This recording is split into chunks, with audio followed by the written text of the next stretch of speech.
Então agora a nossa conexão é internacional com ele, Jamil Chad. Eu falei que ele estava de plantão junto com a gente no domingo. Boa tarde, Jamil. Votou? Boa tarde, Adriana. Boa tarde, Fala, Fábio. Jamil. Votei. Quem é que não está de plantão hoje? Sinceramente. Que jornalista não está de plantão hoje? E teve fila também na Suíça, né, Jamil?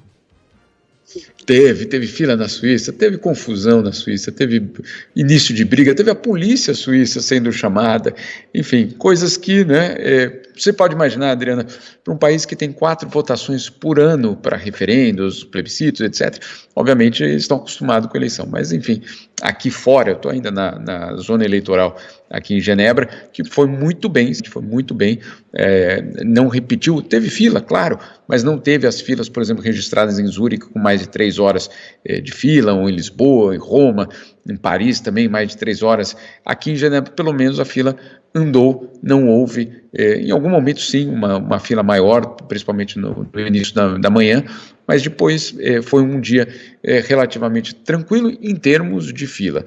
Agora, vamos colocar em números.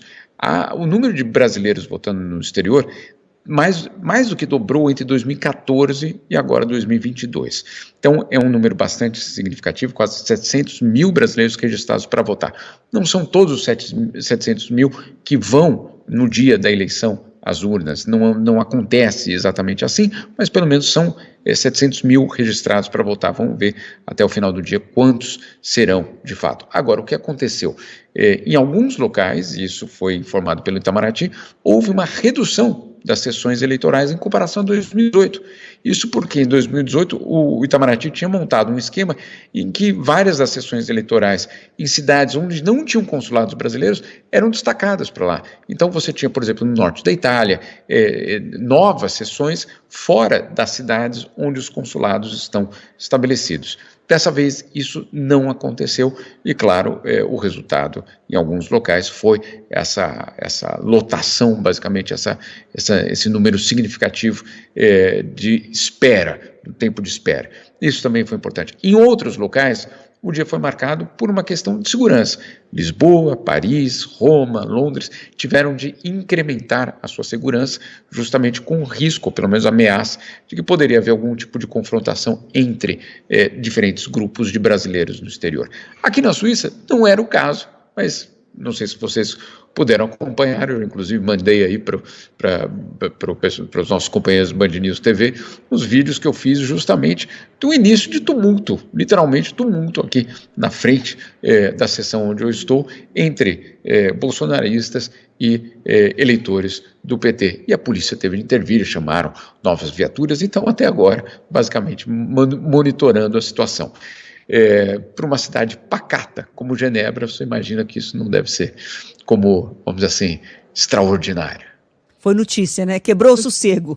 Mas esse relato de filas é generalizado em vários lugares do mundo, realmente. Eu estou aqui na linha no WhatsApp com uma ouvinte que está na fila em Milão e ela escreveu, olha, aqui na Itália, 3 horas para votar, filas quilométricas e agora há pouco chegou a minha vez. Foi o relato dela, então atrasou por lá. Isso tem acontecido em vários lugares. Né? O Jamil citou aí a diminuição do número de sessões, né, Jamil? Isso certamente proporcionou o aumento de eleitores em uma determinada sessão. Mas qual foi o motivo? Essa é a parte muito curiosa. Eu perguntei isso para o Itamaraty. Eles falaram que eles fizeram uma consulta com os diversos consulados que tinham ampliado o seu número de sessões em 2018 e vários deles falaram mais ou menos metade deles respondeu que sim, tinha sido positivo, e metade disse que não tinha sido positivo a ampliação do número de sessões, e que, portanto, decidiram, então, encerrar aquelas sessões onde o consulado disse que não tinha sido positiva. Aí eu perguntei, Fábio, quais foram esses consulados? E o que é negativo ou positivo? Para quem? Exatamente, né? Porque para o eleitor que fica 4 horas na fila, eu imagino que o negativo é hoje, né? O negativo tenha sido hoje. E o Itamaraty não deu nenhuma resposta, Fábio, nenhuma. Nem mesmo a lista daqueles locais que falaram que era negativo. Então, obviamente, algo que a gente vai precisar levar em consideração. Eu tenho dito, Fábio, Adriano, existia, eu estou aqui no exterior há 22 anos, quase 23 anos, completa o mês que vem, 23 anos. De fato, a mobilização para a eleição no exterior era muito pequena, era praticamente insignificante, porque não existia uma campanha de um lado, e do outro lado você tinha uma massa de brasileiros que não se sentiam exatamente conectados com o dia da eleição ou com a votação. Desta vez, algo diferente. Hoje você tem uma comunidade de brasileiros no exterior que participa, ou pelo menos quer participar, do processo eleitoral brasileiro. Vale lembrar, os brasileiros que estão no exterior, muitos deles não têm outro passaporte, não têm outra nacionalidade, só podem votar para presidente do seu próprio país, ou seja, do Brasil. Isso é um direito que a Constituição dá. Tem gente que, de vez em quando, viu, Fábio, vem com comentários, vocês nem moram aqui, por que podem votar? Bom, não é exatamente assim. A vida não é exatamente assim, não é só onde você mora, é que também é a sua nacionalidade, também você permanece com os seus direitos políticos, inclusive para votar. Então, essa é uma situação que eu acho que é, sinceramente, nova, que o governo, o Estado brasileiro e as instituições vão ter de lidar a partir de agora. O número de brasileiros no exterior é muito maior do que era há 20 anos. Esses brasileiros não só estão em número maiores, mas querem participar do processo eleitoral. Portanto, a operação de eleição no exterior vai ter de passar, sim, por modificações. É isso que você está dizendo, Jamil, é exatamente o que os nossos ouvintes que estão fora do Brasil vão relatando. Olha, agora há pouco mais uma mensagem, Joameres em Lisboa, ele disse que foram 3h30 na fila, um acréscimo muito grande de eleitores e poucas sessões de votação. É um contrassenso, né? Você vê que aumenta o número de brasileiros interessados em votar e as sessões diminuem. E uma eleição polarizada, como a que a gente vive hoje, a gente sabe também que desperta mais o interesse, né, a motivação das pessoas, mesmo aquelas que moram fora do Brasil, são cidadãos brasileiros que querem participar também. Jamil, qualquer sinal aí no seu radar, aciona a gente aqui.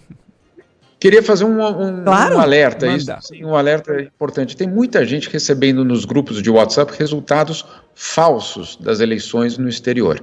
Falsos, são resultados que estão circulando em várias redes, em vários grupos, e que são resultados absolutamente falsos. Então, muito cuidado com o que vocês estão recebendo no WhatsApp, nas redes sociais.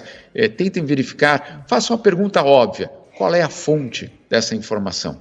Essa é uma pergunta tranquila de ser feita. Não é nem questionar a legitimidade ou não, mas qual é a fonte daquela notícia, qual é a fonte daquele dado? Tem um comprovante? Tem o boletim da eleição junto com a mensagem? Ou é só um número colocado cheio de bandeiras do Brasil em volta?